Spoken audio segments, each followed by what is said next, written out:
Here's a quick tutorial on how to forever stay bad at Valorant. Starting off, it's important that you spray and crouch a lot, preferably the two at the very same time. You see, Valorant and spraying does not really go hand in hand, and if you want to forever stay bad, you should not practice deathmatch with crouch and binded and forcing yourself to shoot 2 bullets and then readjust on the head. Getting comfortable with bursting and then moving and bursting again will make your fundamentals very, very good. A lot of players lack a lot of confidence and trigger discipline when it comes to bursting. So due to stress, they press crouch and start spraying and praying for dear life. A strategy that has proven 100% effective for the players who want to forever stay at a low level. It's also incredibly important to always think that it's everyone's fault but yours when you lose a round or let alone a game. You see, if you start taking responsibility for your games, you might accidentally become a really good player. Good players understand that their impact on other players will always be very limited. So in order to win ranked games, they need to always perform themselves. And instead of blaming others when things go south, they spend their time and energy thinking about what they could have done differently rather than instantly thinking it's someone else's fault. This mentality is something we must stay away from if we want to forever be stuck in the lower ranks of Valorant and consistently near the bottom of the scoreboards. Warming up makes us more consistent in every single way. Our hands get warmer, the feel for the game better, and due to it taking some time to obtain focus, warming up will make us play noticeably better in our ranked sessions. So avoiding this is what we want to do. When we avoid warming up, we not only have a lower skill cap, meaning we won't be able to play at the actual peak of our abilities, but we'll also have a way lower low in terms of us having a bad game or two. If we always warm up before playing ranked, we also give ourselves the best possible odds of succeeding in all the games we play. And setting ourselves up to easily succeed will unfortunately only make us rank up incredibly much faster compared to the alternative. Using your teammates to help you is one of the most effective ways to set yourself up for success, just like warming up. An example of using your teammates perfectly can be asking your Skye to flash you out before peeking an angle. If you do this 10 times and then compare it to just peeking that angle yourself without any help 10 times, you'll have a way higher success rate when you asked for some help. A lot of lower tier players never ask their teammates for help and get held back tremendously because of it. I do need to note that getting your teammates to help you if they haven't actively communicated prior in the game might be hard, as especially in the lower ranks, some players are just not willing to play together because they want to play alone. Luckily though, as you climb the ranks, playing together with your teammates becomes easier and easier. Overestimating your opponents is a sure strategy to forever stay bad at Valorant. Thinking the players you're facing are way better than they actually are will limit your ability to perform to your true potential. This mentality very often happens when you rank up to a new rank. For example, from Platinum 3 to Diamond 1. In Plat, you might be confident swinging an angle, whereas now that you're Diamond, you're not, so you won't take that risk. When we think that the opposition is crazy good, we slow down our ranked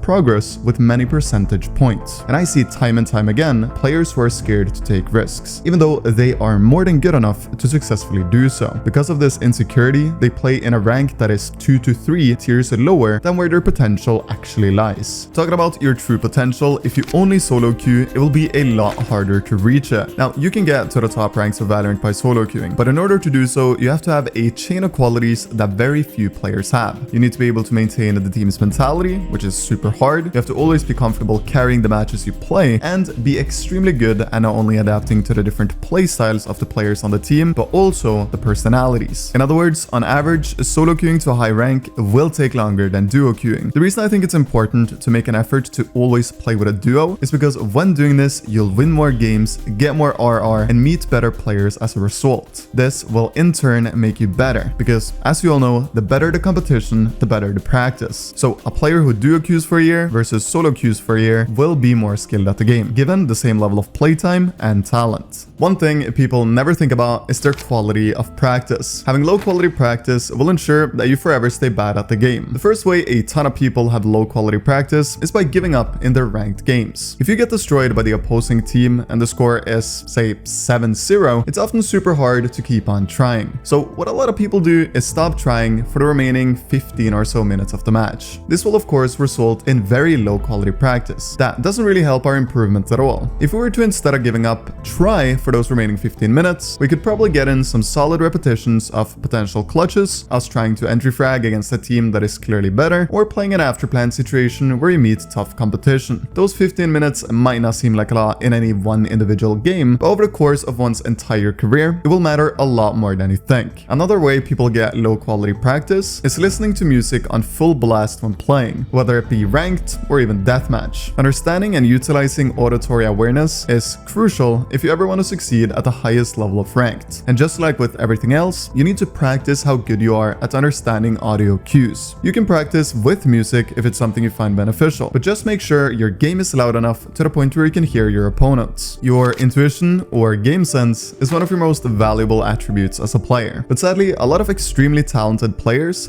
fail to use it. And if this sounds like you, then congratulations. You're on the right path to forever staying bad at the game. Insecurity and trusting your intuition shines through mainly in clutch situations, when you're left in a 1-on-X clutch and the players on your team are telling you how to play it, but you, in your own head, have another way of going about winning the clutch. If you listen to what your teammates say instead of trusting yourself, then you're heavily limiting you reaching your true potential. Of course, sometimes you have teammates who gives out valuable comms, but if the communication goes directly against what you feel is the right play to go for, then you still shouldn't trust that. When you've clocked in some time into the game and gotten some experience, you'll naturally have a feeling of what is right to do and not, and following that feeling is detrimental if you want to reach what you're actually capable of. Everyone has weaknesses, and Valorant is no exception. For some players, movement and aiming comes naturally. It's easy, but using utility might be incredibly difficult. For others, the opposite is true. What strengths and weaknesses we have comes from a variety of factors: previous games played, what we find fun to grind, and what we've learned from watching others. If you want to stay bad, you should never try and find your weaknesses, and definitely not isolate them and work hard to get them up to par with your other fundamentals. For example, if you notice that you're really bad at hitting shots on long range with a Vandal, going into deathmatch and purposefully playing from a far distance will be insanely effective practice for you if you want to improve that weakness. If you notice that you're terrible at entry fragging, watching YouTube videos on how to effectively enter all sites in Valorant will also be a great use of your time. Always having an improvement mindset, whether you're Iron 3 or Immortal 3, will help you improve as fast as humanly possible. Arguably, one of the easiest things I ever did to drastically lower my game losses was simply not playing when I have more important things to do. And to everyone looking to rank up effectively, I can highly recommend following the same strategy. When Valorant first came out, I was still in school, and every single time I had a test the day after, I noticed that I played worse. This was more than likely due to me stressing about the fact that I should have practiced. So funnily enough, I very often ended up making negative progress the days I grinded when I instead should have practiced for my test, meaning it would have been more effective to simply just not play at all. So when I understood this, I implemented the strategy, not playing when I have more important things to do, to the level of mattering so much that I know it will negatively impact my focus and how I perform in the game. Of course, if you're someone who can just play one match and with 100% certainty get off, it's probably okay to play even when you have more important things to do. But embarrassingly enough for me, one match very often turns to 2, 3,